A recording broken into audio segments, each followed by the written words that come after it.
What's up, everybody? It's Brandman Sean. And I'm Corey. And we are back with another episode of No Labels Necessary podcast. Today we got a special guest, a fellow marketer out here in these streets, a real marketer, not just talking it, but actually walking it, dealing with real clients, know what it really looks like in the trenches.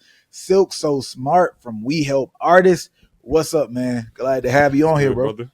What's going on, y'all, man? It's a pleasure to be here. I appreciate talking to y'all today. Y'all are the main ones in this space, so I appreciate having some time to talk with y'all today.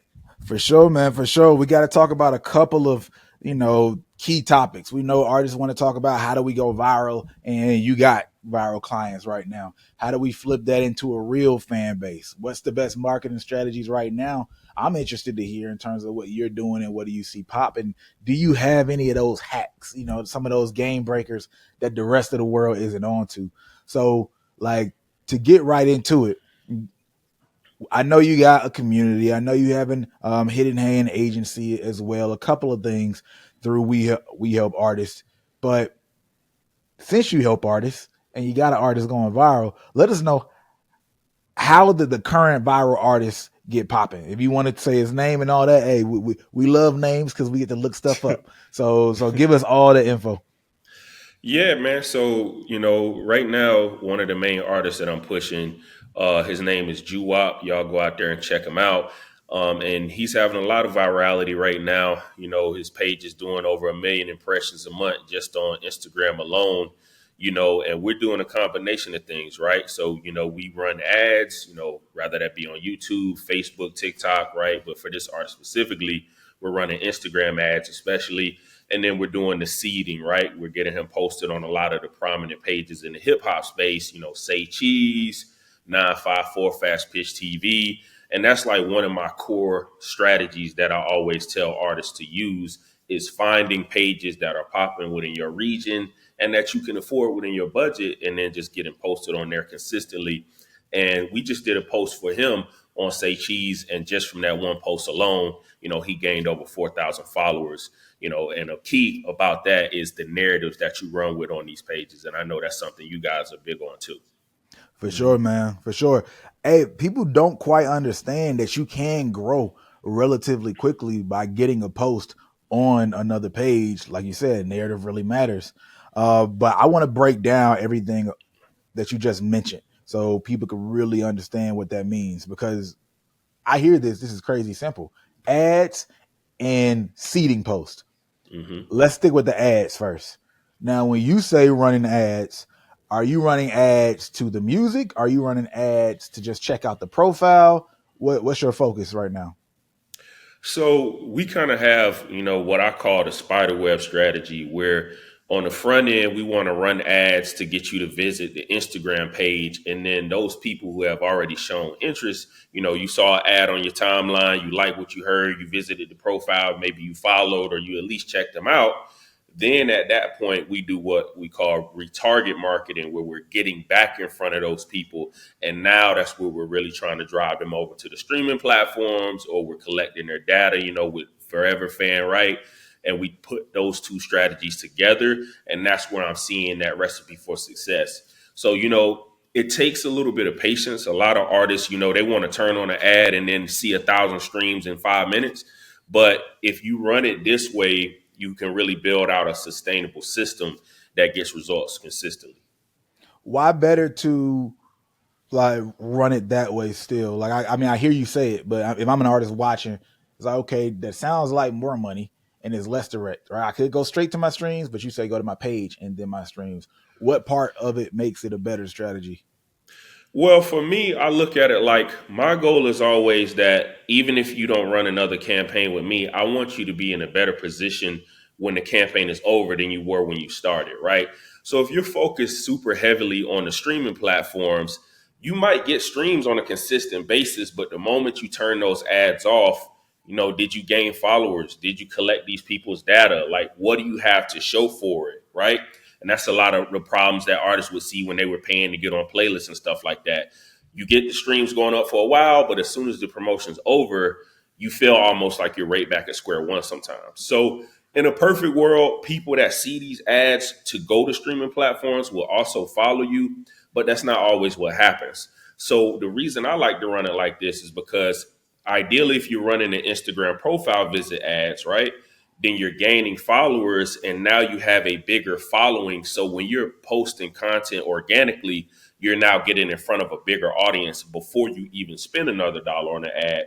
Versus if you were just spending all of your attention driving them to the streaming platforms, you still might be at the same follower count. And now you got to spend the same budget to get out there and get those same results over and over. So even though it might cost more per se in the front end, in the long run, you end up in better shape because you have a bigger audience to put your content out there in front of before you even spend a dollar on ads, if that makes sense. So you're prioritizing audience building over stream growth, pretty much.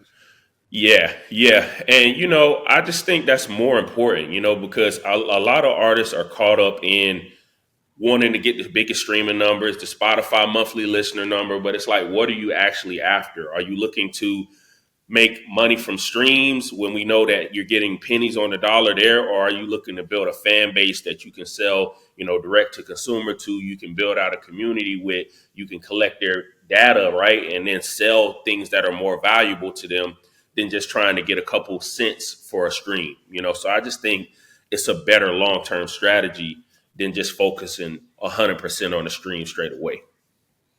Yeah, man, I love that. At this point, artists who are fighting the direct to fan route is like, why?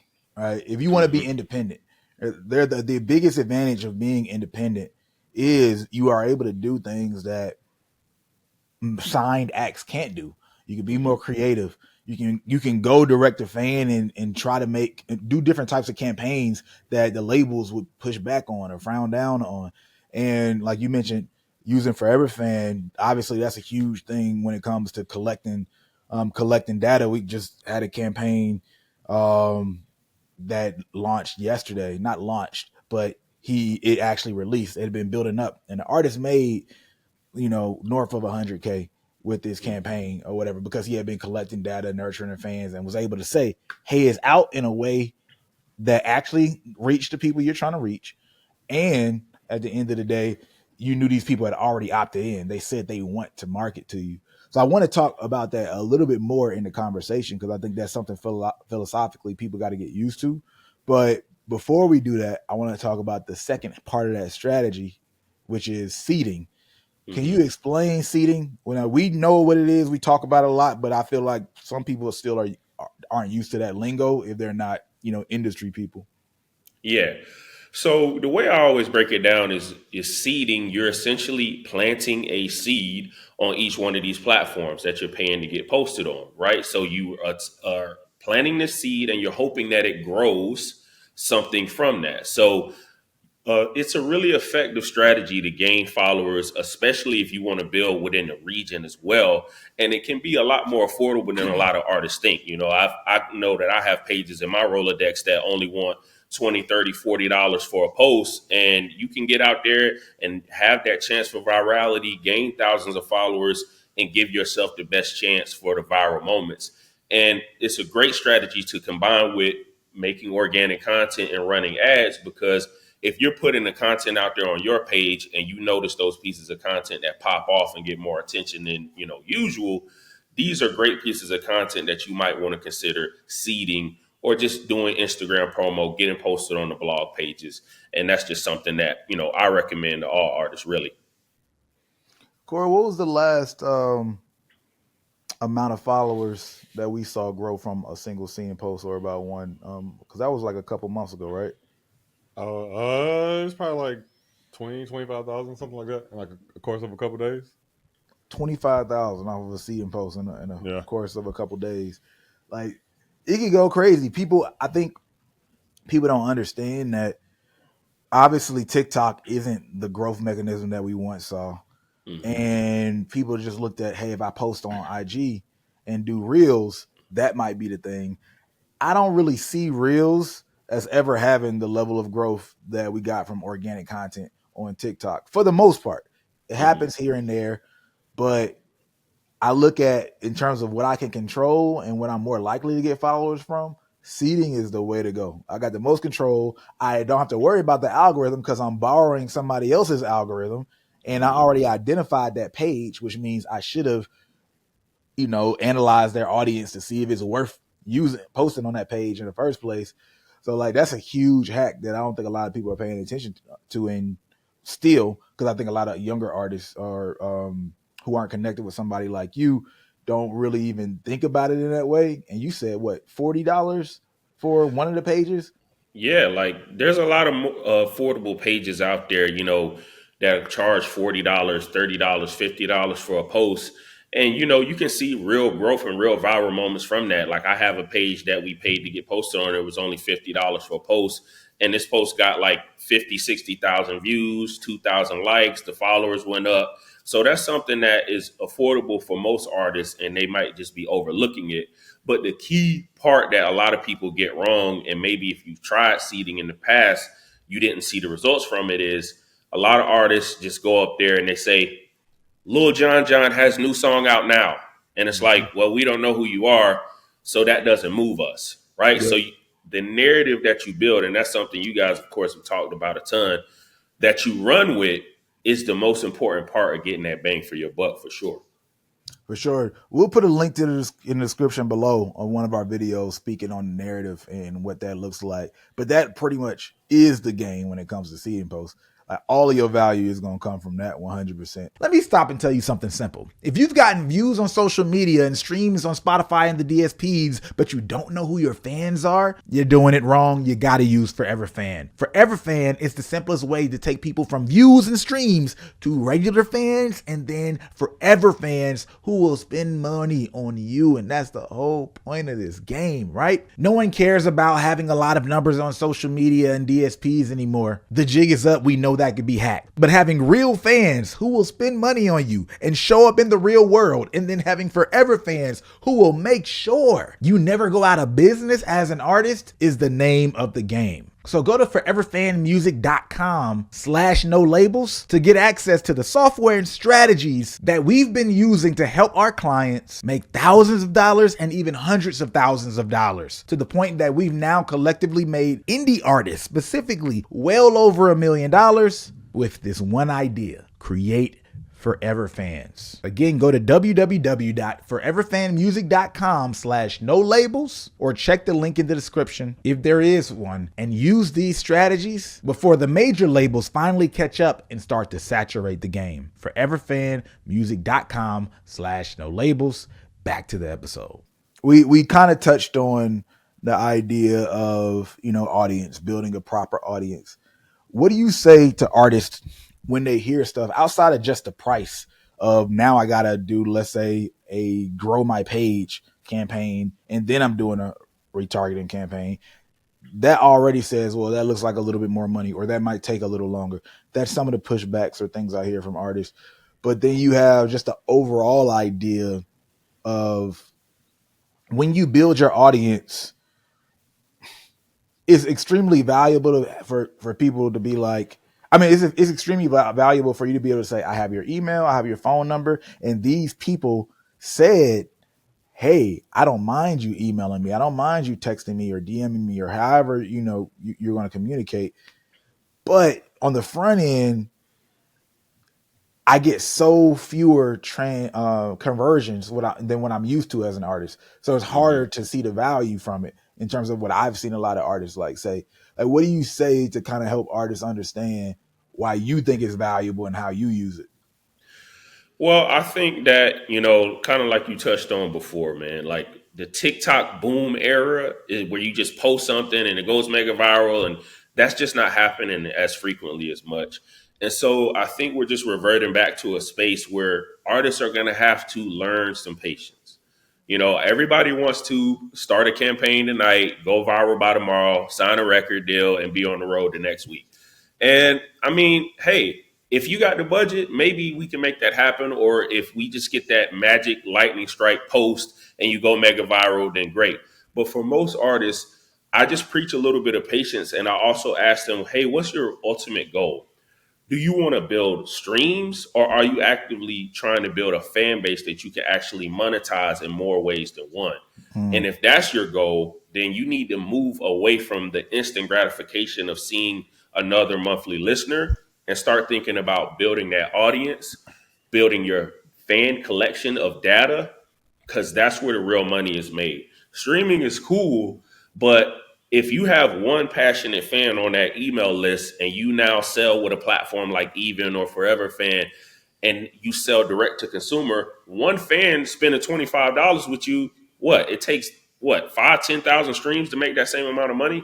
So I just try to shift their mindset and really level with them and say, what is it your true goal? Are we looking to build a fan base we can monetize, or do we just want to have the most streams? Yeah, yeah, exactly. I mean, I think people should start racing to the idea of the next dollar instead of the next stream. So, Hmm. and when you Mm-hmm. start thinking about it that way, and you get to the process of being able to see, I have a specific set of actions that I can do to consistently help me get to my next dollar, it'll change the whole perspective. The whole perspective. Because, I mean, you said $25. You made me think about this post that Russell had up when he was talking about he sees some fans like 20 times a year. Hmm. And when he said see, I'm assuming he might even mean in person because Russell does a lot of in person stuff. But, Hmm. you know, we're not talking about people spending $1 every time they see him. You know, maybe let's just say it's $20. You know, you got one person spending, all right, what, like $20. So that's $400. And you got 20 people spending $400 now. What's that, 8,000? Yeah. Like Hmm. just off of 20 people. That's the difference when you do like building math, right? I call it forever fan math from the standpoint of like they're like going to be your fans Hmm. forever. From that perspective, like when you got people who are riding with you like that and they don't mind seeing you, I ain't gonna lie, it's no artist I'm pulling up to that much, but Yeah. but you find there's people out there. If you find those, man, that's crazy. Yeah, because it's like, all right, you made $8,000 from 20 passionate fans. It would have taken you, like 2 million streams to make that same amount of money from streaming. And so that's what I try to get through to these artists' head. It's like we all want to do 2 million streams a month and all of that. But what's more realistic? Finding 20 fans that are willing to spend $400 with you over the course of a year, or 40 fans that are willing to spend $200 over the course of a year, or 60 fans, so on and so forth, or trying to get 100,000 people to stream your song 10 times, 20 times so you can get 1 million streams, 2 million streams. It's like, if that happens, that's great, but you can build a sustainable long-term career by getting 1,000 passionate fans. And it might not happen overnight, but it can happen. And we're seeing a lot of artists doing that. La Russell, Larry June, Currency's been doing it forever. And that's the real model. I think we're moving back to a space where it has to be good music, entertaining music. The content and all that has to be important. But if you're still having that pushback about collecting fan data and treating this thing like a business, then you are just going to be behind the 8 ball, I think, within the next 1 or 2 years at max. Yeah.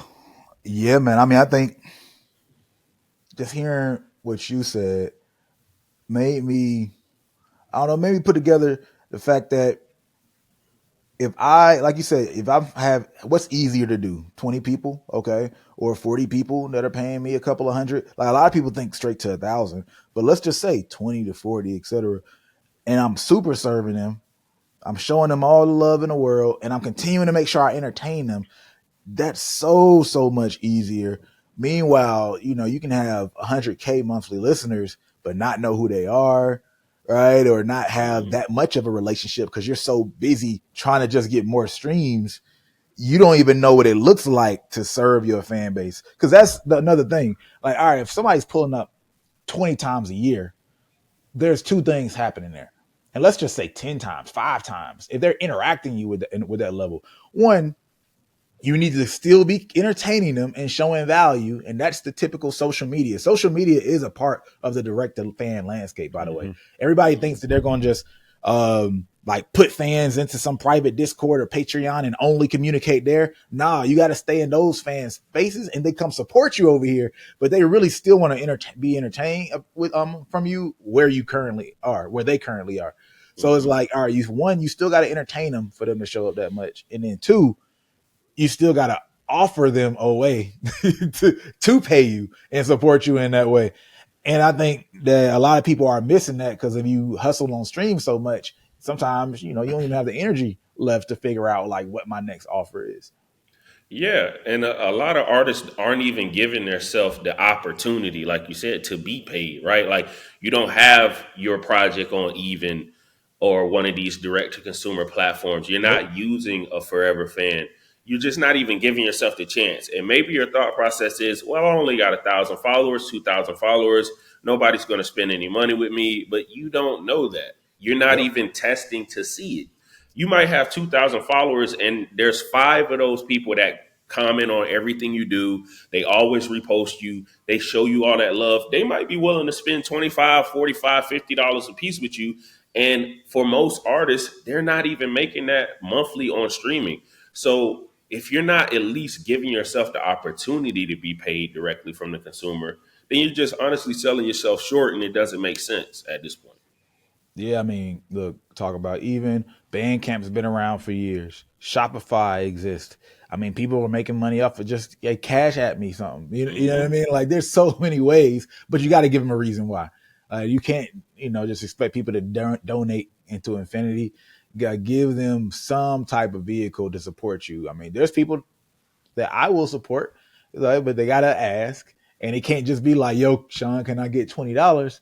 But it's like, "Hey, Sean, can you pull up to the show? 100%, I will be there." Or Sean, can you like, I just dropped this merch, 100%. So you gotta give people something in exchange.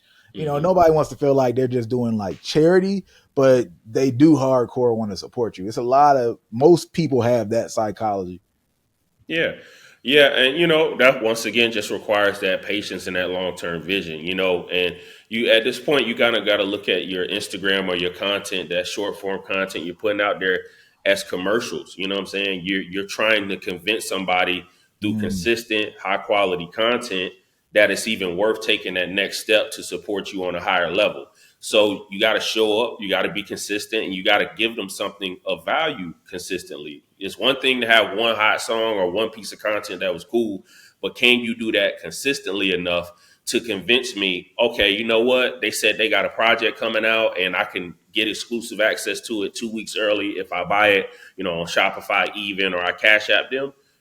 They've shown me enough content and they've shown quality music, entertain me enough times to where I'm convinced I know this is going to be fire. I know this is going to be worth it. And now they're ready to pull out their credit card. You can't just start from right now. You never put out content. You're not putting out anything of value. You're not consistent. And then just put up a Patreon link and think you're going to be making 10,000 a month in 2 weeks. That's not going to happen.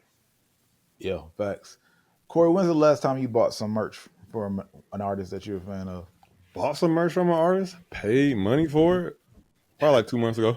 2 months ago? Yeah. You want to say the artist? Nah. All right. What happened to make you like, how long had you been a fan of that artist or been watching that artist? This artist was someone that I've known probably at least like 2 years at this point. Okay. Yeah. Okay. And I bought like a hat and a t-shirt. All right. So that's all right. Yeah. Context matters. You said known, so this is like more personal, up and coming artist. All right, well, yeah, you're right. So let's not. So because of what we do, I've talked. So I ain't gonna act like we like buddy, but like I've known of the artist for 2 years. We probably have like known each other for like maybe the last like 7-8 months. We connected. Okay. And they're not that big. Nah, probably like put in streaming numbers, probably around like 120K, 130K. 120K. And then they drop merch. Mm-hmm. And you were just like, what was your mentality? It was partially like, ooh, I have to have it. Or I'm a fan, or it's like, I rock with them and I like what they're doing. I'm support. Like, what was your mindset? I feel like I know where you're taking this. We've talked about this before where like, I'm the type of person where I'm the emotionally invested fan. I'm the one that's like, dang, I've been watching you for a long time, bro. I know how it is out there, man. I know this $60 is going to go a long way. All right, the t-shirt look cool. The hat look cool. There you go, bro. You know what I'm saying? Because I probably do that for at least like 7-8 artists a year. I probably buy the merch of at least 7-8 artists a year. There's a lot of people who got that mentality. And I feel like people don't understand that enough. Because the reality is the level of support that you have and money you're able to grab is going to come from different levels of fan and different types of fans. They're going to be people who like just love you, fanatic. They're going to buy whatever, they think your shit smells like roses, right? It's going to be that. Mm-hmm. But then you're going to have some people who, might be a little bit more level-headed, and you can almost call them I wouldn't even want to call them like fans. They're like, I would call them supporters, Yeah. where they rock with you, they like what you're doing, and they might not even consume you all the time, but they will support you if an The right thing opportunity along, yeah. arises. Like, Yeah. okay, like, so your merch can't be trash. You got to make sure they're able to know about it. Like, like little things like that. There's that part of the fan base people don't really talk about enough, because there's a lot Yeah. of people. So if you got friends, family, etc., there's a lot of those people will be those people. It's like, all right, yeah, I'm going to buy something from them to support them, but hey, you asked me for $50 just to run your campaign. I'm not going to give it to you. Yeah, well, you throw that T-shirt and that hat in, man. You know what I'm saying? We could make it work. And I don't know if you ever had this conversation with your clients, Silk, but I see it. I see a lot of that mentality just kind of coming from, these fans are consuming content of influencers and content creators. And I'm always telling artists, like, bro, like, you think this is such a hard fight because you're watching music artists fight it, when, like, in reality, the content creators and the influencers have kind of, like, already built this habit. And consumers, Yes. you're just trying to figure out how to make it make sense in your world. But, like, that kid that's on your TikTok that, gave you $5 in chat and then bought a T-shirt, like, you might be the fifth person this week that he did it with. You know what I'm saying? Like, he might have did it That's with true. a comedian and like a sports guy he fucks with first. You know what I'm saying? But like, you're just the person in music that he chose to spend that with. So I do think a lot of times, like, they make it harder on themselves, right? They're looking at, because the pure music monetization going down to, like, all right, they only like your music, they don't like these other entertainment aspects of you. It's doable, but it's hard, right? Versus like, okay, I went and bought that $40 T-shirt because you were funny today, not because I thought your music was amazing today. You know what I'm saying? Like that I think that moves the needle a lot easier for artists, but they think it's harder than it is because they think they're the first ones to try to do that on the internet. You know what I'm saying? Yeah, because a lot of artists don't realize, like, man, the number one thing is if people like you, they'll just rock with whatever you do as long as it's just not trash. Like, and Mm-hmm. so, you and then when they think about maybe showcasing other things outside of the music, personality or something like that, like they think they got to do a dance challenge or become the next Drewski and be hilarious or something like that. But it's just like, just show a little bit of who you actually are. Like, you don't have to overthink it and reinvent the wheel. But if people like you and your personal brand, at that point, they're going to support whatever you do. And each time they see a little bit of you, you're building trust with those people, And so Yep. I think a lot of artists could benefit from just kind of like studying, some of the influencers, or like even studying how, personal brand entrepreneurs build their brands out there, and see some of those business tactics that you can implement, rather that's you showcasing personality, some of the tools they're using like ManyChat and stuff like that to collect, data organically. Like, there's a lot of things you can do, and you don't have to overcomplicate it. Just this to me is one of the easiest times in history to make money as an artist, because Yeah. you can cut on a camera just like this. You can have a small fan base, and then you could be promoting yourself, $4 or $5 a day on ads, and it will add up over time. $20, $30, $40 posts over time. So it's just patience, but it doesn't have to be hard. Yeah, I think too is from what artists have been asking for over the last, let's say, 5-6 years. I think we got there, right? Like, we asked for the industry to not be so stream number heavy. Man, can we get rid of the million stream in whatever frame, or the whatever album sell in whatever time frame? And like, now that it's kind of moving in that direction, I feel like we're seeing artists kind of like fight that very system that they were kind of like asking for. You know what I'm saying? Yeah. But you ask for a decentralized music industry where everybody has a chance. This is Yep. what comes with it. Yeah, man. I mean, one thing about artists, they always feel like there's some invisible hand holding them back. They're not telling me the real truth. There's some information they're gatekeeping, and it's like, that's not the case, man. It's actually simple. It's just not easy, Yep. but Yeah, it's not complicated.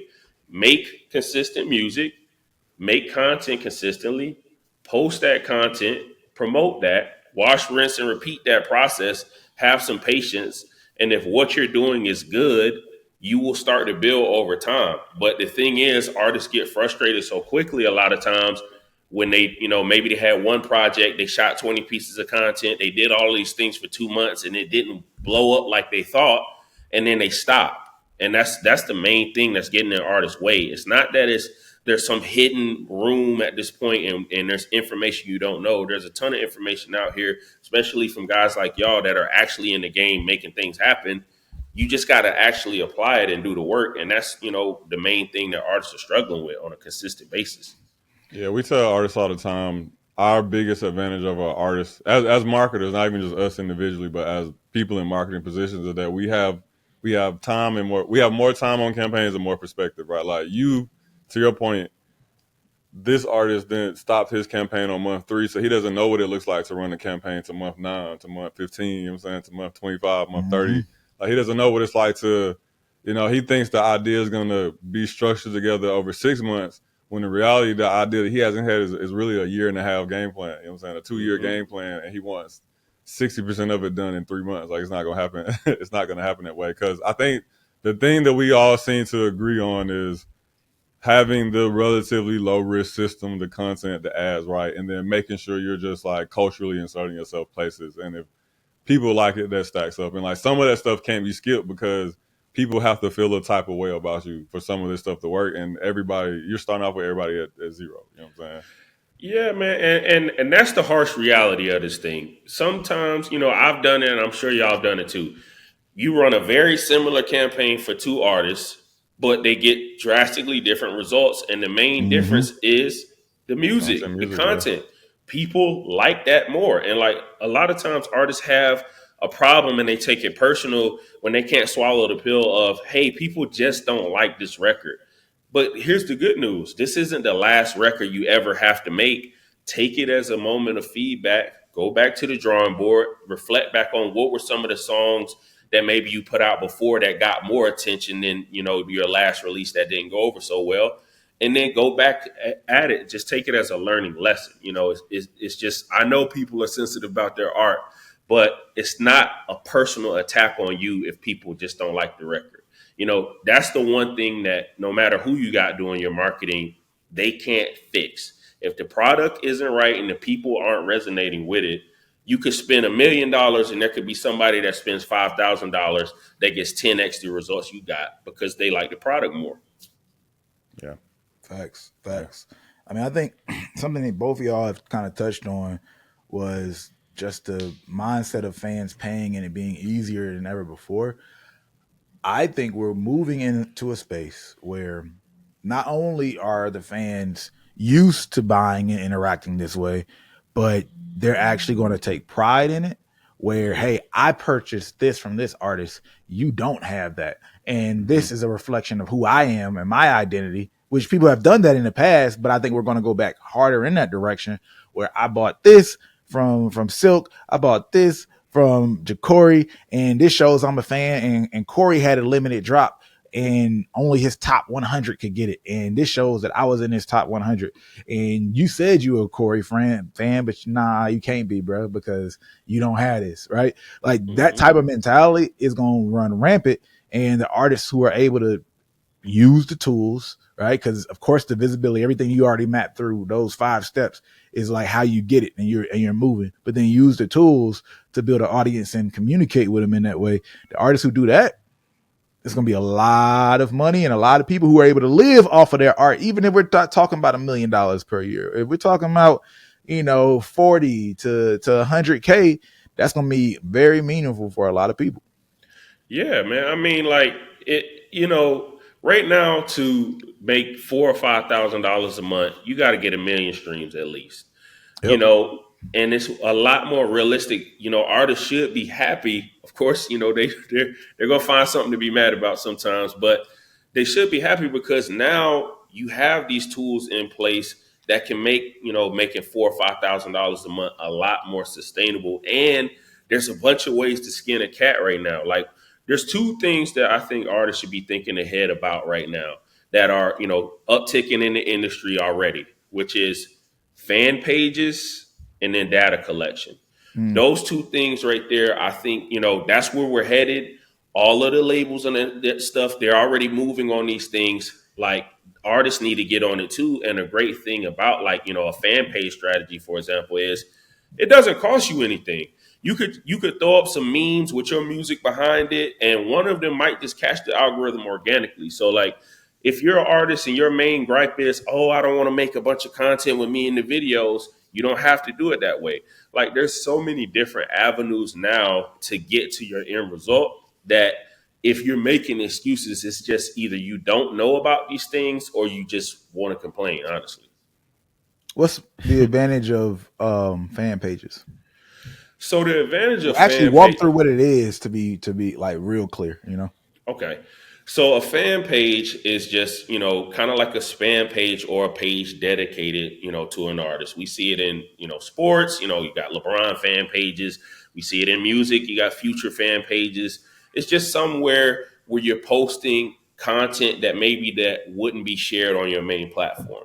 And the thing that a lot of artists may not realize is that a lot of these fan pages, the artist has a hand in, working with. Maybe they don't control or own it, but maybe they have a relationship with the person who does because they constantly post them and they might send them content to post or whatever.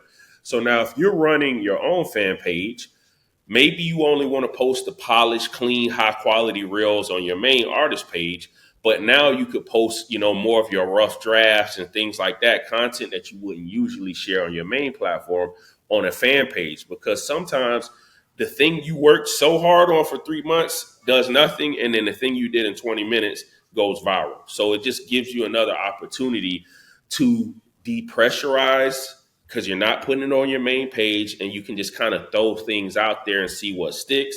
And you have the ability to try out different pieces of content. I can't remember the DJ's name, but there's a DJ on Instagram. And what he does is he has a meme page where he finds pieces of content that work well with his music. He puts his music in the background and he's done millions of streams with this strategy. And essentially, it's just a fan page. So the fan page gives you more flexibility in how you can go about, capturing audience, content you can test, and things like that. Mm. It's a good way to get an artist out of their head too, because they can hide behind the wall of, oh, that's a fan account. It's not my real. It's not my Mm-hmm. real account. You know what I'm saying? So if you saw that goofy video, like, oh, I don't know how they got that. Mm-hmm. Yeah. Yeah, it's like, oh man, it's depressurizing it. And then Instagram has even, rolled out like trial reels. They're trying to depressurize. Hey, it doesn't have to be perfect. You want to throw it out there and see how it performs first. So artists just got to be willing to just try some things. And, the fan page definitely makes that a lot easier. 100%. 100%. So tell people where they can find you. Yeah, man, you can find me on Instagram at SilkSoSmart. Make sure to check out our Instagram as well at We Help Artists. WeHelpArtists.com. And we kind of got two sides of things, man. We Help Artists is just for the everyday artist. You can come to our website, work with us right there and, get you a package that's affordable. And then we have our hidden hand agency side, which is more, in the industry, one-on-one campaigns, things like that. So SilkSoSmart, We Help Artists. I'm here to help for sure. That's a bet. This is yet another episode of No Labels Necessary podcast. I'm Brandman Sean. Now I'm Corey. And we out. Peace.